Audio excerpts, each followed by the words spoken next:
ഉടമ്പടി ദൈവസാന്നിധ്യത്തെ ലളിതമായി അല്ലെങ്കിൽ വേഗത്തിൽ സംലഭ്യമാക്കുന്ന ഒരു കൂദാശ അനുകരണമാണെന്ന് പറയാം. സഭയിലെ സക്രമെൻറ്റ്സ് ഉണ്ടാവും, അതുപോലെ തന്നെ കൂദാശ അനുകരണങ്ങളുണ്ടാകും.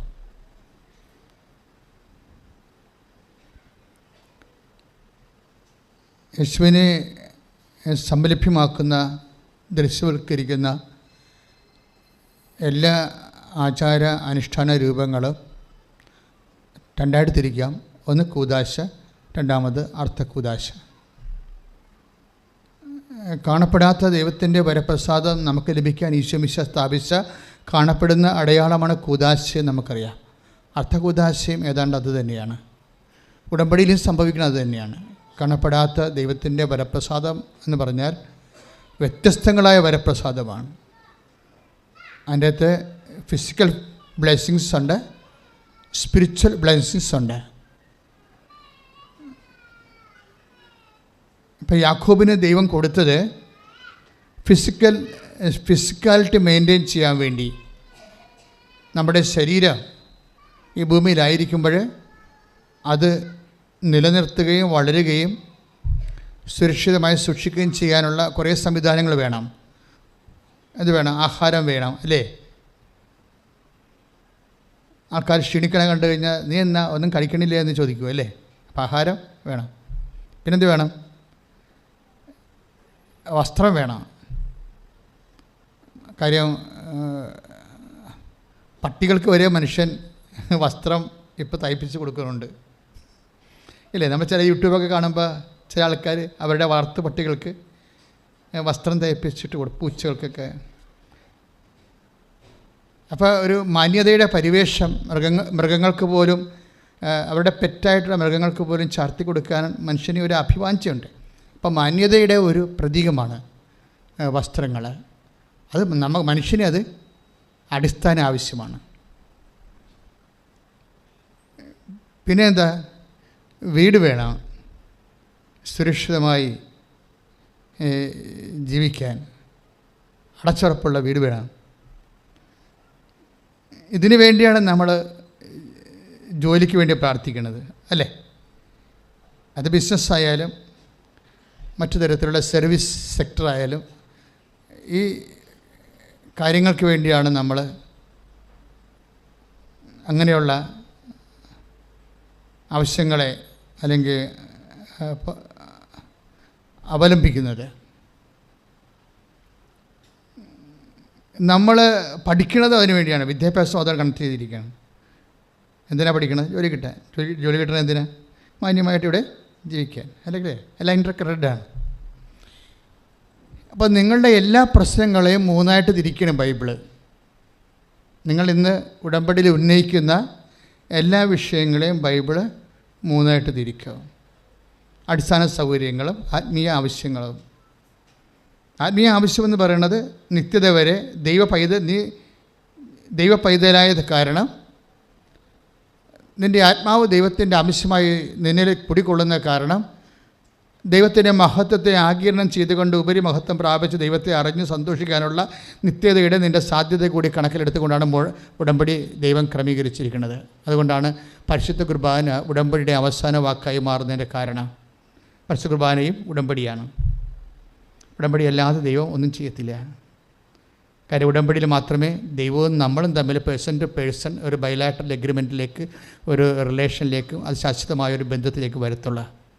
പ്രാർത്ഥിക്കുക. കർത്താവായ ദൈവമേ, ഉടമ്പടി എന്ന ദൈവികമായ സുവിശേഷ വെളിപാട് പദ്ധതിയിലൂടെ ഞാനും നീയും തമ്മിൽ അടുത്തു വരികയും ഒരുമിച്ച് ജീവിക്കുകയും ചെയ്യുന്ന ഈ മഹാസംഭവത്തിന്റെ ഭാഗമാകാൻ എന്നെ വിളിച്ചതിന് അതിന്റെ അനുദിന ജീവിതത്തിന്റെ ഭാഗമാക്കിയ മരിയൻ ഉടമ്പടിയെ ഓർത്തും അങ്ങയെ സ്തുതിക്കുന്നു, അങ്ങയെ നന്ദി പറയുന്നു, അങ്ങയെ ആരാധിക്കുന്നു. യേശുവേ സ്തോത്രം, യേശുവേ നന്ദി, യേശുവേ ആരാധന. സ്തുതിക്കട്ടെ.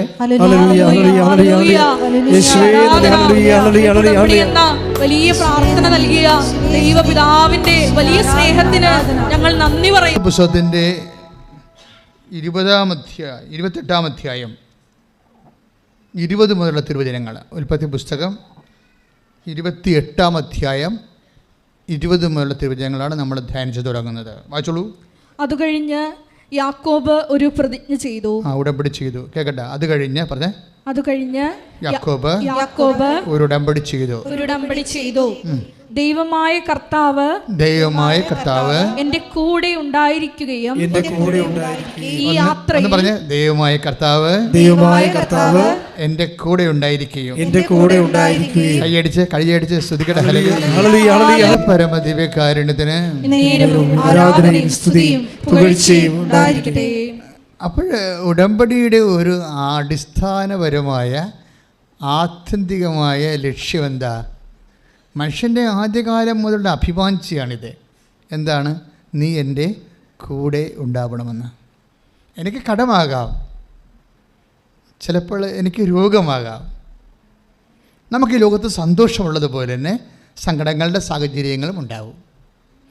ഈ സങ്കടങ്ങളുടെ സാഹചര്യങ്ങളാണ് പലപ്പോഴും ദൈവസാന്നിധ്യത്തിൻ്റെ ഏറ്റവും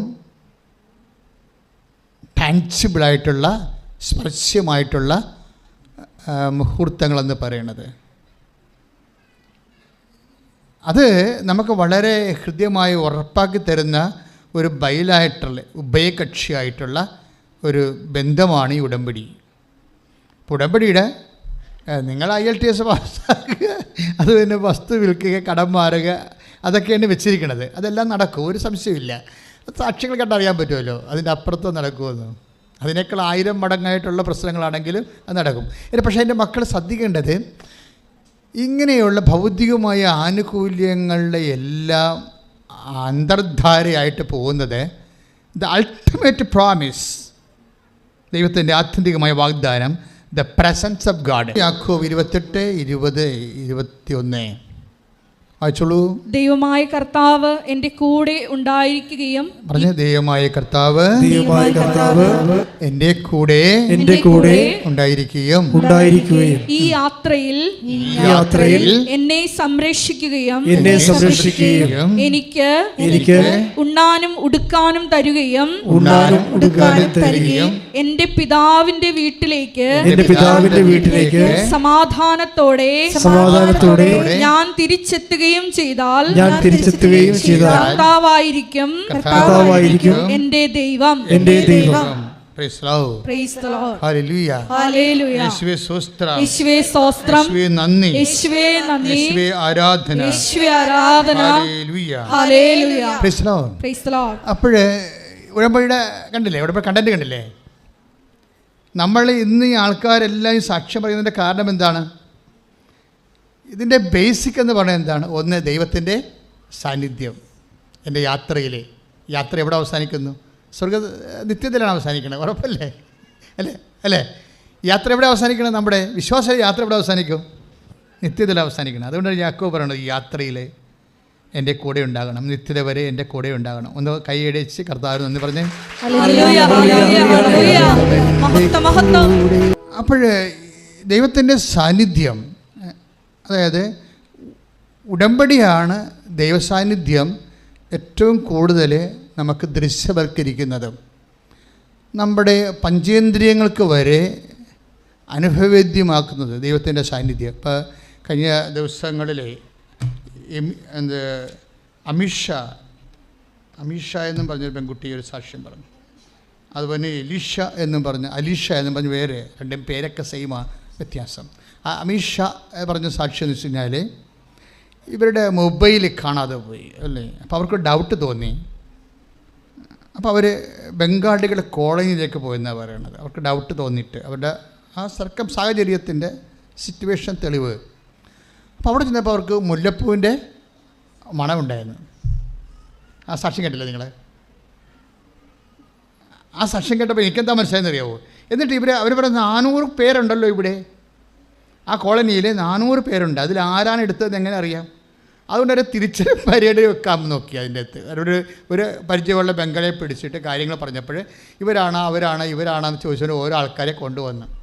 അപ്പോൾ യഥാർത്ഥ വ്യക്തി വന്നപ്പോൾ വീണ്ടും മുല്ലപ്പൂവിൻ്റെ സ്മെല്ല് വന്നു. അപ്പം നമുക്ക് കേൾക്കുമ്പോൾ സർക്കസ്റ്റിക്കായിട്ട് തോന്നും, സർക്കാസ്റ്റിക്കായിട്ട് തോന്നി, വ്യത്യസ്തമായ കാര്യം. നമ്മുടെ അനുഭവ തലത്തിൽ ഇതുവരെ കിട്ടാത്ത പല അനുഭവങ്ങളാണ് ആൾക്കാരുടെ. അവർ ഇതിന് ശരിക്കും ഉടമ്പടി എടുക്കുന്ന ചിലർ 10% ഇൻവെസ്റ്റ് ചെയ്യും അതിൻ്റെ അകത്ത്. എന്നുവെച്ചാൽ അവർ ഇടവും വലം നോക്കാത്ത രീതിയിൽ അതിൽ ഇടം വലം നോക്കുകയെന്ന് വെച്ച് കഴിഞ്ഞാൽ അവർ പറഞ്ഞാൽ കേട്ട് ഇവർ പറഞ്ഞാൽ കേട്ട് അങ്ങനെയൊന്നും പോകാതെ ഉടമ്പടി എടുക്കുമ്പോൾ തന്നെ അവർക്ക് ആന്തരികമായൊരു ബോധ്യം കിട്ടും. അതുകൊണ്ട് ആ ബോധ്യത്തിൽ അവർ ഉറച്ചു നിൽക്കും അതിൻ്റെ അകത്ത്. അപ്പോൾ ചില ആൾക്കാർക്ക് അങ്ങനെ ഒരു ഗുണമുണ്ട്. ചില ആൾക്കാർ ഇവിടുന്ന് ഇറങ്ങി വീട്ടിൽ ചെല്ലുമ്പോൾ നാത്തൂൻ അത് പറഞ്ഞു, അല്ലെങ്കിൽ അയൽവാസി അത് പറഞ്ഞു, അല്ലെങ്കിൽ കൂട്ടുകാരത് പറഞ്ഞു, നിങ്ങൾ ഉടമ്പടിയിൽ ഡൗൺ ആവും. അതാണ് നിങ്ങൾക്ക് ചിലർക്ക് പറ്റുന്ന ഒരു അബദ്ധം. അതാണ് അവർ ഇടം വലം നോക്കും, എന്നിട്ട് മറ്റുള്ള വാക്കിന് ദൈവവാക്കിനേക്കാളും വില കൊടുക്കും. അത് ഒരു അപകടമാണ്, ഡേഞ്ചറസ് ആണത്. നിങ്ങളെപ്പോഴും ശ്രദ്ധിക്കണം. അതായത് ദൈവത്തിൻ്റെ ഒരു പ്രത്യേകത, എത്ര കാലം കഴിഞ്ഞാലും ദൈവം പറഞ്ഞ വാക്കുകളോട് ദൈവം നീതി പുലർത്തിക്കൊണ്ടിരിക്കും. ഇപ്പോൾ ഉദാഹരണത്തിന് നമ്മുടെ ഗലാത്യ ലേഖനം 3:15 വായിച്ച് ശ്രുതികടെ ഹല്ലേലൂയ.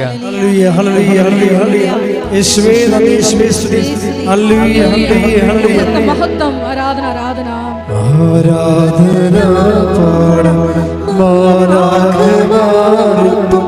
ജീവന്റെ തിരുഭോജ്യമേ, ആരാധന പാടും മാലാഖമാരും ജീവന്റെ തിരുഭോജ്യമേ.